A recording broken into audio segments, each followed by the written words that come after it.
Bonjour à tous et bienvenue dans l'épisode 14 du podcast. Aujourd'hui, nous allons parler growth marketing. Et oui, encore de l'anglais et encore un intitulé métier qu'il n'est ni simple de comprendre ni de définir. Et c'est justement le sujet du jour. Que cache ce métier et surtout comment il peut être utile dans ton développement? Je suis Marine, consultante RH, talent et compétences, et j'accueille aujourd'hui Jean-Sébastien, notre expert. Et toi, connais-tu tes compétences phares? Sais-tu les mettre en avant pour te démarquer? En 2024, j'accompagne 100 femmes à reprendre le pouvoir grâce à leurs compétences. Clique sur le lien en description pour nous rejoindre. Bonjour Jean-Sébastien, bienvenue dans le Bonjour, podcast. merci beaucoup. Merci pour ton accueil. Alors, on se retrouve aujourd'hui pour parler d'un sujet qui peut faire un petit peu peur parce qu'il y a beaucoup de termes techniques, c'est un petit peu obscur. Et donc, je me suis dit que c'était justement un super sujet à aborder ensemble, pour que tu puisses nous expliquer un peu plus en quoi ça consiste et qu'on essaye de comprendre à quel moment justement ça peut être utile pour les entrepreneurs de s'y intéresser. Est-ce que tu peux commencer par te présenter, nous dire qui tu es, ce que tu fais dans la vie? Ok, avec plaisir. Je suis Jean-Sébastien Corbel, 35 ans, basé à Rennes. Je suis le fondateur de SizeUp. On est une agence de growth marketing. Notre métier, c'est de trouver les clients de nos clients. Et donc, on fait des campagnes d'acquisition commerciale et marketing pour le compte de nos clients, en France et un petit peu à l'étranger. Eh ben justement, je trouve que ce qui va être intéressant, c'est qu'on commence par définir un petit peu les termes techniques que tu nous as exposés directement dans ta présentation. Qu'est-ce que on peut mettre derrière les mots un peu techniques qui définissent ton métier Mm. et peut-être aussi expliquer parce qu'il y a beaucoup d'anglicismes dans ton métier, donc Mm. voilà, expliquer un petit peu ce que ça représente. Aujourd'hui, donc, nous, on exerce un métier qui s'appelle le growth marketing. Le growth marketing, c'est quoi? C'est en fait d'aller chercher la croissance sur différents leviers d'acquisition. Les leviers d'acquisition, ça peut être par exemple la Mm. prospection téléphonique, prospection via du LinkedIn, via des différents réseaux sociaux, que ce soit LinkedIn, Instagram, Facebook, peu importe, TikTok et puis tous les autres auxquels on peut penser, du mail. En fait, c'est de travailler sur deux vecteurs. On a ce qu'on appelle l'outbound et l'inbound. L'outbound, c'est une démarche sortante. Je cherche par exemple à contacter Marine, et donc sur l'outbound, je vais avoir une frappe chirurgicale. Je vais contacter Marine, je vais trouver son numéro de portable, son mail, son lien LinkedIn ou peu importe, et je vais t'appeler directement pour dire écoute Marine, j'aimerais beaucoup qu'on travaille ensemble, et à quel moment on pourrait se rencontrer. Donc ça c'est l'outbound, c'est une démarche sortante, c'est vraiment ciblé chirurgical, et on a ce qu'on appelle l'inbound. L'inbound, c'est de l'entrant, et l'inbound, on va travailler la notoriété d'une entreprise, l'image de marque, ce qu'on appelle le personal branding aussi. On va travailler des campagnes ciblées sur différents réseaux sociaux pour faire un maximum d'entrants. Et donc ça, c'est ce qu'on va appeler l'inbound, c'est de se dire de quelle manière on peut se rendre visible et forcer un peu le bouche-à-oreille pour que les personnes reviennent vers nous. Donc on a vraiment deux types d'actions dans le growth. On a de l'outbound et de l'inbound. On est en fait, finalement, si je résume un petit peu, on est entre une agence de prospection commerciale et une agence de communication. On est vraiment entre les deux. Oui, c'est ce que j'allais dire, c'est que ça fait un peu le lien entre la prospection, le commercial qu'on entend à proprement parler, un peu la prospection froide, et le marketing. Ça fait le lien entre ces deux catégories d'entreprises. Exactement, ouais, tu vois, moi j'interviens souvent maintenant sur des postes de responsable communication marketing, qu'on appelle les head of sales ou head of marketing. Et en fait, moi, mon job, c'est de faire le lien entre les deux et de d'éviter de compartimenter en fait les deux types d'actions. Aujourd'hui, le marketing, au sens classique, enfin au sens général du terme, c'est l'art ou la manière de vendre un produit à une cible. C'est ça au départ le marketing. On va marketer quelque chose, on va le rendre suffisamment désirable, accessible et intéressant pour que la personne vienne jusqu'à nous. Et après, on va activer différents leviers. On va activer la communication, on va activer le commercial, et puis on va activer d'autres types d'actions, que ce soit le technique ou autre. Et en fait, le growth marketing, ça remet un petit peu au centre l'église au milieu du village. C'est de se dire, en fait, si notre objectif, c'est d'aller chercher des clients, en fait, il faut que chaque pôle, que ce soit le pôle commercial ou le pôle marketing, ce qui avant était le pôle communication est devenu le pôle marketing, que les deux travaillent dans le même sens, avec un peu le même objectif et qui se parlent surtout pour qu'on puisse justement réussir le projet. Donc, si on donnait une définition un peu simplifiée de ton métier, ce serait vraiment de faire le lien entre tous les aspects qui entrent en jeu dans le démarchage commercial pour maximiser son impact au global. Exactement. Et on va dire que l'approche du growth marketing ne se concentre pas uniquement que sur l'acquisition. On va travailler justement donc la notoriété, l'acquisition, la rétention et tous les différents leviers au fur et à mesure de la durée de vie du client au sein de notre entreprise. C'est vraiment de se dire, au départ, le growth marketing vient du growth hacking. Et le growth hacking, c'était quels sont les trucs et astuces potentiellement, même parfois on débordait un petit peu, on sortait du périmètre, on en dépassait la ligne rouge.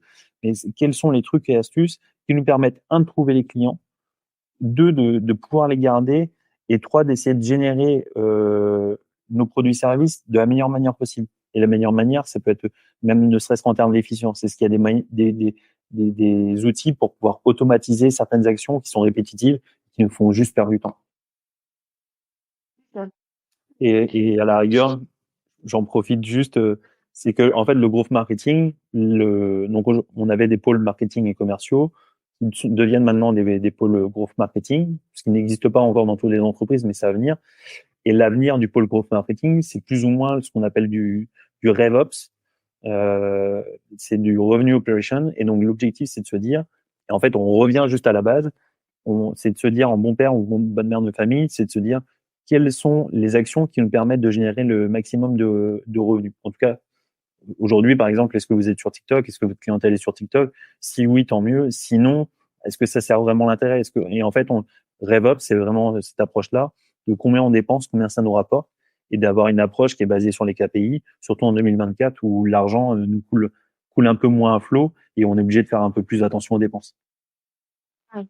Donc c'est aussi la partie stratégique de notre développement, de rationaliser les choses pour que toutes les actions qu'on mette en place, elles aient une vraie signification et donc un vrai impact derrière. C'est ça. À quel moment on se dit je passe de mes petites actions entre guillemets, voilà, j'ai réfléchi une stratégie sur un réseau social en particulier, j'ai réfléchi une stratégie digitale avec peut-être un blog sur mon site internet, et puis à côté de ça, j'ai ma stratégie de développement commercial qui peut être mailing à froid, newsletter, enfin peu importe la stratégie qu'on a développée. À quel moment on se dit je réunis tout ça pour avoir une stratégie complète et donc qui correspond à ce que tu apportes toi aujourd'hui? Alors, je pense qu'il n'y a pas de bon ou de mauvais moment. Je pense que déjà, il faut avoir, à défaut de mener les actions de manière très micro, déjà, il faut avoir la réflexion de manière macro et de se dire, OK, juste avoir une sorte de quête de sens dans les actions qu'on va faire. Par contre, le growth marketing est entre autres régi par l'automatisation, par de quelle manière on peut automatiser tout. Un moment, au bout d'un moment, à partir du moment où un process fonctionne, est-ce qu'on peut l'automatiser? Oui, non. Et si on peut l'automatiser, on va tenter en tout cas de l'automatiser pour pouvoir après se concentrer sur d'autres blocs. Mais du coup, la première vraie bonne action, c'est d'abord de faire les choses et d'éviter d'automatiser trop vite, parce que souvent on a la quête des outils, parce que les outils c'est cool, ça nous donne un côté in, ça nous permet de peut-être de faire partie, en tout cas, d'un écosystème, etc. Alors que nous, en fait, la vraie réalité de notre métier au quotidien, c'est surtout de faire les choses de manière manuelle avant de les automatiser. Oui, donc de réfléchir à ce dont j'ai besoin et ensuite trouver l'outil qui correspond aux besoins qu'on a, plutôt que de partir dans l'autre sens et d'aller chercher un outil qui a l'air super et d'essayer de faire en sorte que notre stratégie colle à cet outil-là pour qu'il nous soit utile. C'est ça. Sur 2023, par exemple, c'était la quête aux outils. On était tous capables de citer des dizaines et des dizaines d'outils, ce qui était très cool. Et quand on me disait, OK, et du coup, ça permet de générer du chiffre d'affaires. Non, mais par contre, c'est cool parce qu'on a plein de métriques. Ouais, mais en fait, si ça génère pas de chiffre d'affaires, c'est que tu es en train de te tromper de quête. Et dans ce cas-là, autant avoir un blog pour pouvoir référencer tous les outils. C'est ce que je dis parfois à certains clients. Donc nous, aujourd'hui, on essaye d'avoir une vision un peu plus frugale sur les outils. Parce qu'aujourd'hui, la tendance, c'est que déjà, tous les outils se sont plus ou moins copiés. Donc aujourd'hui, il n'y a pas un outil qui est particulièrement plus pertinent que les autres. Ils sont tous pertinents. Euh, la question, c'est vraiment, est-ce que ça sert ton intérêt? Ça t'aide à gagner du temps? Est-ce que ça t'aide à trouver des clients plus facilement? Est-ce que ça t'aide à, à gagner en efficience? Et si oui, ok, utilise-le. Sinon, c'est que c'est pas utile. Ouais. J'ai quelques exemples en tête assez parlants, par exemple. Ouais. Donc si on reprend un petit peu dans l'ordre entre guillemets les choses, c'est de réfléchir à une stratégie, qu'elle soit réseaux sociaux, de développement commercial, digital, mais en tout cas bien la réfléchir, bien la structurer, la tester en mode un petit peu MacGyver avec les moyens du bord, et puis finalement l'affiner, la peaufiner pour la rendre la plus efficiente possible, et à ce moment-là trouver l'automatisation qui lui correspond. C'est exactement ça. En fait, c'est l'idée. On revient un petit peu sur le concept d'un prototype avant d'industrialiser. Avant d'industrialiser quelque chose, en général, on fait un prototype, on fait une première version, on va faire une maquette à la main. Ensuite, cette maquette-là, on va essayer d'en faire un premier jet, que peu importe le matériau qu'on va utiliser, ce sera un peu grossier, mais ça fonctionnera. On va le faire à la main, et puis ensuite, on va l'automatiser. Là, ça, c'est notre métier, justement, au quasi quotidien. Et on a aussi une réflexion qui est intéressante, c'est que, en fait, on part du principe que tout ce qui est créé, si ça fonctionne à un moment, c'est pas parce que ça fonctionne à un moment que ça fonctionnera sur la durée. Et donc, on est dans une notion d'A/B testing et de perpétuelle remise en question du process pour se dire, OK, est-ce que ça fonctionne? Oui. Est-ce que ça pourrait fonctionner mieux? Oui. OK. Quels sont du coup les trucs et astuces pour l'améliorer? On a aussi ce rapport. En fait, on se satisfait pas du satisfaisant en toute logique. Et alors, du coup, je suis un petit peu curieuse. Tu nous disais que tu avais des exemples parlants d'outils ou de stratégies qui peuvent laisser à désirer. Est-ce que tu peux nous en citer un ou deux pour justement que nos éditeurs ils puissent se représenter peut-être un peu plus clairement comment ça se passe dans la réalité? Alors aujourd'hui, du coup, dans le growth marketing, on va dire que il y a plusieurs étapes. Nous, par exemple, sur l'autre bande qui représente une grosse partie de notre chiffre d'affaires, ce qu'on fait principalement, c'est du scrapping et de l'enregistrement. Ça veut dire quoi? Ça veut dire créer une base de données avec, par exemple, le nom, prénom, Marine avec ton nom de famille, quelle est ton entreprise, quel est ton poste, quel est ton mail direct et quel est ton numéro de portable ou ton fixe direct. Donc ça, c'est se créer un fichier qualifié. C'est ce qui, pour certains, peut sembler très facile et pour d'autres peut sembler assez compliqué. En fait, ça, c'est notre quotidien. Donc, nous, on le fait de manière constante. On fait des fichiers qualifiés pour certaines entreprises qui, eux, vont appeler directement ou nous, sinon, on peut appeler. Et ensuite, on va mettre en place des campagnes d'acquisition. Donc, ça peut être ce qu'on appelle maintenant du cold call. Donc, on aura remarqué que pour essayer de donner des galons à chaque méthodo, on les a anglicisés ou en tout cas, on leur a donné des termes anglo-saxons. La grande vérité, c'est qu'on fait de la prospection téléphonique. On fait de la prospection par mail, donc ce qu'on appelle du cold mailing, donc de la prospection mail à froid. Et on fait aussi de l'automatisation LinkedIn, donc de l'envoi de messages sur la messagerie LinkedIn pour pouvoir cibler les personnes. Et tu vois, dans les outils qui fonctionnent ou qui ont fonctionné, qui fonctionnent un peu moins bien, ou des trucs et astuces, LinkedIn, par exemple, ça fonctionnait très très bien il y a 2 ans. Ça fonctionne un peu moins cette année. Cette année, on va dire qu'on va être sur cette année, le business model qui fonctionne bien, c'est euh, la vente d'audience. Et pour de la vente d'audience, c'est de la création de communauté. Donc, en gros, c'est de forcer le bouche-oreille. On revient un peu au basique. Pour ça, en fait, c'est d'aller favoriser le contact humain. Donc, le cold call fonctionne bien, la prospection téléphonique à froid. L'automatisation LinkedIn continue de fonctionner si tant est qu'elle est faite pour ne pas vendre. Là, elle fonctionne dans ce cas-là plus sur ce qu'on appelle du social warming, donc le fait de se réchauffer aux yeux de son client, de se rappeler à sa bonne mémoire et de lui dire, plutôt que de lui dire, hey, coucou, on existe, achète-nous, c'est plutôt de lui dire, tiens, regarde un petit peu ce qu'on fait, on a fait quelques projets, etc., sans dire achète-nous, et juste de pouvoir prouver, continuer à gagner en légitimité, en pertinence sur le marché, pour que la personne se dise, tiens, ça fait quand même un moment que j'ai pas recontacté Jean-Sébastien, je vais prendre le temps parce que ça fait 3 semaines que je veux l'appeler.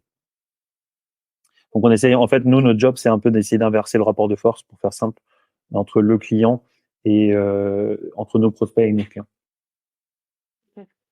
On partait dans ce sens-là pour les outils. Est-ce que du coup il y a des outils qui permettaient entre guillemets de faire ça et qui peuvent être justement en danger de pas trop vite se tourner vers ces outils-là et de tester un peu Ouais, partout? alors nous, par exemple, la semaine dernière, on en a parlé avec un client, c'est de faire du tracking d'adresse IP. Donc aujourd'hui, le tracking d'adresse IP, c'est savoir qui est venu sur ton site internet. De son IP, on a le nom de son entreprise. Du nom de l'entreprise, on se dit, bah, en général, on discute, nous, avec telle ou telle typologie de décideurs. Ça peut être les responsables informatiques, ça peut être les RH, peu importe, ou ou un autre métier. Et nous, après, derrière, on les contactait en disant, bah, tiens, on a aperçu que vous êtes venu sur notre site internet. Et comme on n'est pas trop mauvais, on s'est dit que si vous êtes venu sur notre site internet, ça détermine que vous cherchez quelque chose. Et du coup, j'aimerais juste pouvoir répondre à votre question. Donc, à quel moment on se rencontre pour pouvoir en discuter. En fait, ça, c'est très cool, par exemple. Sur le papier, c'est assez sympa. Il y a un côté un peu geek. La réalité, c'est que finalement, ça fonctionne très peu. En fait, on arrive à avoir la data, etc. Mais en réalité, sur de la prospection à froid, on a un taux de transformation qui est pas si pertinent que ça. En tout cas, pas plus pertinent que si on faisait de la pure prospection téléphonique. Sauf que ça coûte de l'argent. Et donc là, par exemple, on a des outils comme GetQuantiWood qu'on a pu utiliser, qu'on utilise encore parfois pour certains clients. Pour certains, c'est très pertinent. Et si vous êtes une entreprise, une TPE, évitez de partir sur ce type de sujet. C'est pas du tout sensé. Ouais. Euh, Et ben, du coup, ça fait une super transition au sujet que je voulais aborder après, parce qu'on en a parlé un petit peu tout à l'heure, c'est les KPI. Donc ça, c'est vraiment la partie suivie d'indicateurs pour savoir ce qui est performant ou pas, ce qui est utile ou pas. Quels sont peut-être un peu les premiers KPIs? On va dire, si on se lance, on va reprendre notre exemple de LinkedIn, on commence à faire des messages, de la prospection, de l'ajout de nouveaux contacts pour se développer sur LinkedIn. Est-ce que tu as peut-être 2-3 données un peu clés à se dire, voilà, si je lance cette stratégie, pour savoir si elle fonctionne ou pas, qu'est-ce que je suis? alors, la première chose à suivre, c'est d'abord le chiffre d'affaires. On reprend un peu la base, c'est en fait, si une méthode fonctionne, elle est censée vous générer du chiffre d'affaires. Si elle ne génère pas de chiffre d'affaires, c'est de se poser la question du pourquoi. Mais donc, on aurait à la rigueur le chiffre d'affaires, le nombre de rendez-vous générés, le taux de transformation, du coup, ce qui va derrière, c'est si j'ai fait 100 rendez-vous, 100 appels et que j'ai obtenu 0 rendez-vous, il y a quelque chose qui coince. Par contre, à l'inverse, si j'ai déjà obtenu 2 à 3 rendez-vous, les métriques sont bonnes. Nous, sur 100 appels, par exemple, on a 30 décrochés. 30 décrochés, on a 15 échanges. Et sur les 15 échanges, on a 2 à 3 rendez-vous en moyenne par jour. Et une personne qui n'est pas habituée à faire ce travail-là sera en général autour des 1 rendez-vous. Pourquoi? Parce qu'on est tous sursollicités par des messages publicitaires. Il y a 3-4 ans, c'était que 3000 personnes, enfin, on recevait 3000 messages publicitaires, radio, télé, peu importe, un peu dans le visage chaque jour. Maintenant, on doit être passé à 5 ou 7000 messages publicitaires. Ce qui veut dire qu'en fait, notre cerveau fait le tri. Et donc, c'est de plus en plus compliqué de réussir à joindre les personnes. Mais partant de ce principe-là, voilà, si vous en avez conscience, déjà, c'est bien. Donc, chiffre d'affaires, taux de transfo, panier moyen, pour savoir un petit peu qui sont vos bons clients, panier moyen de manière globale, qu'est-ce que je vends et combien j'en vends. Et après, derrière, la question, c'est à qui. Et est-ce que vous avez segmenté, ou en tout cas fait des catégories par typologie de client. Il y a ce qu'on appelle la loi de Pareto, c'est les 20-80. C'est un peu la base dans les métiers commerciaux. Si vous la connaissez pas, intéressez-vous à ce sujet-là parce que ça fonctionne dans tous les domaines, que ce soit la vie pro ou vie perso. Et en général, 20%, 80% du chiffre d'affaires est généré par 20% de vos clients. Tout comme 80% de vos résultats seront générés par 20% de vos actions. Et donc, c'est pour ça qu'on a B-test au fur et à mesure pour se concentrer sur les 20% les plus pertinentes. Et donc, au fur et à mesure, s'il y en a une qui fonctionne pas, on l'écarte un petit peu. Donc, savoir la loi de Pareto, quels sont les 20% d'actions qui vous génèrent 80% de résultats, quels sont les 20% de clients qui vous génèrent 80% de votre chiffre d'affaires. Si vous n'avez pas cette stat-là, ou si pour vous c'est encore un peu particulier, en fait, il faut aller creuser. Ça peut être ce qu'on appelle le taux de closing aussi. Lorsque vous faites des rendez-vous, combien de rendez-vous vous réussissez à transformer. En moyenne, un commercial de base devrait être normalement dans les 30%. Évidemment, si vous vendez des Airbus, la logique voudrait que vous aurez peut-être un peu moins de taux de transfo. Mais en fait, la vérité, c'est que non.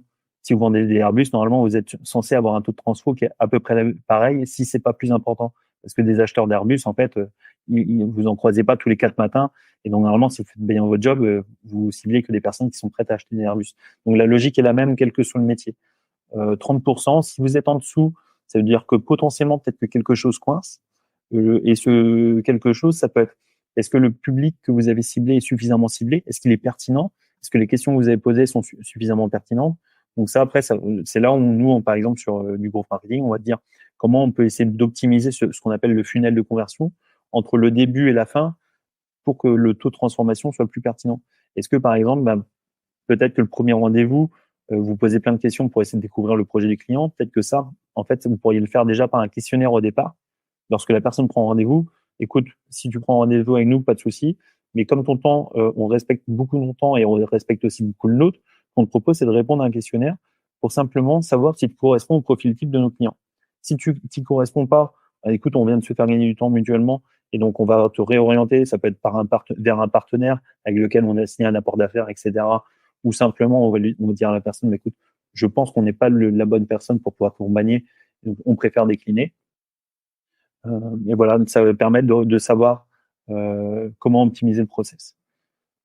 Quels seraient les autres, le taux de joignabilité, par exemple, sur du mail, taux de délivrabilité. Si vous envoyez des mails, est-ce que ça tombe en spam? Si ça tombe en spam, c'est que vous avez un couac. Et donc, dans ce cas-là, il va falloir retravailler pour prendre peut-être une autre adresse mail. En règle générale, les adresses mail, on n'envoie pas FISA 200, 300 mails d'un coup. D'abord, on va faire ce qu'on appelle, on va réchauffer le mail par des outils comme Emilia ou d'autres outils. C'est ce qu'on appelle le warm-up, parce que du coup, on l'a anglicisé aussi. Le warm-up, on va réchauffer le mail. Et donc, le mail va être utilisé entre deux robots qui vont se parler. Ça va donner de l'autorité à Google, à Gmail ou à peu importe les outils pour qu'ensuite votre mail que vous allez envoyer de prospection tombe dans la boîte mail. Mais là, on rentre dans des choses qui sont peut-être un petit peu compliquées, je ne sais pas, en fonction de ton public. Mais l'idée, c'est simplement de regarder à quel endroit ça coince. Et donc, les KPI, vous allez pouvoir aller chercher énormément de KPI. Mais si les KPI ne concernent que vous, concentrez-vous sur ce qui génère le chiffre d'affaires. C'est vraiment l'essentiel. Oui, c'est ça, mais en fait, c'est ce que je retiens dans beaucoup de choses que tu nous as expliquées, c'est aussi revenir sur l'essentiel, la base. Et effectivement, un des premiers KPI à suivre, c'est le chiffre d'affaires. Enfin, ça peut être un peu basique et finalement, on a peut-être tendance à l'oublier, à se dire, ah, non, mais évidemment, et je le mets plus dans les KPI que je suis. C'est Alors, surtout que je pense qu'on a tous le même biais, c'est qu'on aime faire ce qui nous plaît. Et parfois, faire ce qui nous plaît, c'est faire le marketing, faire un joli logo, faire un joli site internet. Potentiellement, c'est si vous produisez si vous créez un produit, c'est de faire le produit directement. Et souvent, en fait, toute la partie commerciale, on va s'écarter un petit peu. Et en fait, on va dire oui, mais. En fait, faites face à vous-même. Et c'est pour ça que le chiffre d'affaires est important. C'est que on peut avoir tendance à se voiler la face sur certains sujets, surtout quand on est solopreneur, infopreneur ou autre. Et en fait, la vérité, c'est que si vous n'avez pas de quoi à minima payer vos factures aux salariés, vos employés, vos collaborateurs, en fait, le projet sera pas viable. Et si le projet n'est pas viable, c'est votre rêve qui va s'effondrer. Donc, en fait, ayez conscience de ça. Vous pouvez vendre même si vous n'avez pas de logo, même si vous n'avez pas de site internet. C'est la grande vérité, c'est ça. La partie marketing, elle est censée venir après, pas avant. ouais, c'est ça. Être sûr de son marché, à qui on s'adresse et qui a vraiment quelque chose qui existe avant de faire le papier cadeau. C'est ça, ouais. En fait, concentrez-vous sur le fond et non pas sur la forme. On a tendance, depuis quelques années maintenant, à essayer de mettre plus d'argent sur la forme que sur le fond. Investissez plutôt sur le fond plutôt que sur la forme. Vous serez gagnant à long terme. Ok. Le dernier petit concept ou terme que je voulais qu'on explique aussi, c'est que c'est quelque chose dont tu as déjà parlé plusieurs fois, l'A/B testing. Je pense que c'est intéressant qu'on puisse aller définir un petit peu ce que c'est parce que je suis pas sûre que tout le monde connaisse ou en tout cas, même si on connaît le concept, on ne l'a peut-être pas appelé comme ça. Donc, pour Ok. bien rafraîchir la mémoire, parce que je pense que c'est hyper intéressant et Alors, effectivement, l'A/B testing, c'est la capacité à tester une version A ou une version B. Par exemple, vous mettez en ligne un site internet. Si vous êtes infopreneur, solopreneur, vous ne prenez pas la tête avec ça, mais sur des tailles d'entreprise parfois plus importantes, on va faire une version A, une version B. En fonction de quand la personne va se connecter, ça enverra sur l'un ou sur l'autre. Et en fait, on se rendra compte que, tiens, sur cette proposition de valeur, par exemple, nous, c'est on génère des rendez-vous qualifiés ou on vous aide à faire grandir votre entreprise. Et il semblerait qu'il y en ait un qui transforme un peu plus que l'autre. C'est-à-dire qu'il y en a un qui est un peu plus compréhensible. Donc, c'est ça le principe de la B testing. C'est qu'on va aller jouer sur les mots, sur les formes, sur les méthodes pour voir à quel moment c'est le plus pertinent. Et au fur et à mesure, comme ça, un peu comme une sorte de format un peu escalier, en fait, on va rebondir pour pouvoir s'améliorer et grandir. Et je prends un exemple assez régulier, C'est un exemple que j'avais écouté dans un podcast, donc c'est pour ça que je vous conseille aussi de faire un maximum de veille, d'écouter des podcasts ou autres, parce que moi, c'est là-dessus que c'est comme ça que j'ai appris plein de choses. Euh, Par exemple, Booking fait de l'A/B testing constamment. Il me semble qu'ils ont 3 équipes d'A/B testing sur l'UX/UI. L'UX/UI, c'est l'interface de leur site internet. Et ils vont venir toutes les 3 semaines changer un petit peu, tiens, la taille du bouton, tiens, la typo, tiens, l'emplacement, etc. Et ils ont 3 équipes qui travaillent constamment là-dessus et ne gardent aucune mémoire d'aucun de leur travail. Pourquoi? Parce qu'ils partent du principe que si on garde des gens en mémoire, ça veut dire qu'en fait, on est un peu tronqué. On va se dire, maintenant, on n'a pas besoin de faire ça parce que ça fonctionnait pas. Alors que la vérité, c'est que ce qui ne fonctionnait pas hier peut fonctionner aujourd'hui. Et donc, à l'échelle de Booking, on voit tout de suite la pertinence, c'est que la petite taille du bouton, la petite typo, la petite animation ou autre peut engager, peut-être peut changer un taux de transformation de 0,00x%. Et quand tu fais des millions, c'est des millions d'euros qui peuvent être générés en plus ou en moins. Donc, l'A/B testing, c'est ça, c'est juste de se reposer la question de comment on peut refaire à chaque fois de manière différente. Et si on se remet sur un truc peut-être un peu plus simple de notre quotidien, on peut tout simplement l'appliquer à nos newsletters, à nos messages sur LinkedIn. En fait, c'est juste une méthode de fonctionnement à suivre, un process de test. Donc effectivement, j'envoie 2 messages LinkedIn différents, je regarde les KPIs qui ressortent et au bout d'un moment, j'en garde qu'un seul ou j'affine en fonction pour améliorer mes taux de résultats. C'est ça. Un A/B testing, par exemple, si vous avez un profil LinkedIn, la tendance sur LinkedIn en 2022 et 2023, c'était de dire ton type de profil, tu étais par exemple dirigeant de l'entreprise X, on disait non, il faut que tu travailles ta proposition de valeur pour dire j'aide les entrepreneurs à faire ci ou ça. Et en fait, du coup, maintenant, on a une armée de j'aide des ou je vous accompagne à. Ce qui fait que avant, du coup, ce qui vous donnait un côté qualitatif avant, maintenant, vous êtes noyé dans la masse. Et maintenant, en fait, on se rend compte que c'est même la frugalité, même sur les titres ou autres. En fait, au-delà de dire j'aime machin, je fais ça, point. Je suis le dirigeant de ça. Et en fait, si tu es intéressé, du coup, maintenant, on fait un petit peu le schéma inverse. Donc, en fait, le meilleur conseil, c'est faites toujours le pied de côté. Vous imaginez une file de personnes, ils vont tous dans la même direction. Vous aussi, par contre, vous faites toujours le pas de côté pour avoir une vision claire. Vous n'êtes pas devant pris entre les différentes entreprises qui font le même job que vous. Vous faites le pas de côté, vous sortez un peu de votre zone de confort et à ce moment-là, ça paye. Ok. Super. Et on arrive presque à la fin de notre échange déjà. Et donc, il nous reste ton meilleur conseil, celui qu'on a tous envie d'entendre. Mon meilleur conseil, celui que tout le monde a envie d'apprendre, contactez-nous. Non, le meilleur conseil que je pourrais donner, c'est partir du principe que ce qui fonctionnait hier ne fonctionnera plus demain. Donc, soyez en éveil sur votre marché, foncez, mais pas obligatoirement que tête baissée, même s'il faut savoir le faire de temps en temps. Posez votre cerveau au bon moment et vous posez pas trop de questions. Mais par contre, restez en éveil sur votre marché, sur quels sont les nouveaux usages, les nouvelles méthodes de prospection ou les nouvelles manières de penser de mes clients. Et en fait, partez du principe que vous ne savez pas. Et donc, puisque vous ne savez pas, il faut que vous alliez demander à vos clients. Et donc, la meilleure manière de trouver votre marché, s'il y a des personnes qui sont sur cette thématique-là, ou même simplement trouver vos clients, c'est d'aller leur poser la question. Tiens, j'ai développé une solution, je suis en train de faire ça. Simplement, là, ça peut faire 3 ans, 6 mois ou 3 jours, peu importe. On est en train peut-être de migrer ou de changer 2-3 aspects. Et je voulais te poser la question de savoir si pour toi, ça te semblait pertinent. Et est-ce que tu aurais juste un temps pour pouvoir échanger? Et n'oubliez pas qu'en fait, toutes les actions, que ce soit du growth marketing, du commercial ou autre, l'objectif, c'est juste d'aller booster le bouche à oreille. Parce que la meilleure pub, ça reste le bouche à oreille. Donc, capitaliser justement sur cet aspect, sur l'humain. On n'a pas parlé d'IA, c'était pas le sujet du jour. On en parle, nous, assez régulièrement. Mais ayez conscience qu'en fait, l'humain cherche à interagir avec de l'humain. Et donc, allez créer l'interaction. C'est le meilleur conseil que j'aurais. Merci beaucoup pour ça. Et merci beaucoup d'être venu dans le podcast. Et voilà, c'est déjà la fin de cet épisode. J'espère que tu as apprécié autant que moi cette conversation enrichissante. Je suis Marine, consultante RH et facilitatrice de succès pour les indépendants passionnés. Mon rôle, révéler tes compétences clés et t'aider à bâtir l'équipe parfaite pour réaliser tes rêves. Si tu souhaites en savoir plus sur comment je peux t'aider à libérer ton potentiel, révéler tes compétences ou optimiser ton organisation, contacte-moi via les liens en description. Tu y retrouves aussi toutes les infos concernant notre invité du jour. N'oublie pas de t'abonner au podcast pour ne manquer aucun des prochains épisodes et partage-le autour de toi pour m'aider à grandir. Si tu as des questions, des commentaires ou si tu souhaites partager ta propre expérience, n'hésite pas à me contacter. Rendez-vous dans 2 semaines pour un nouvel épisode.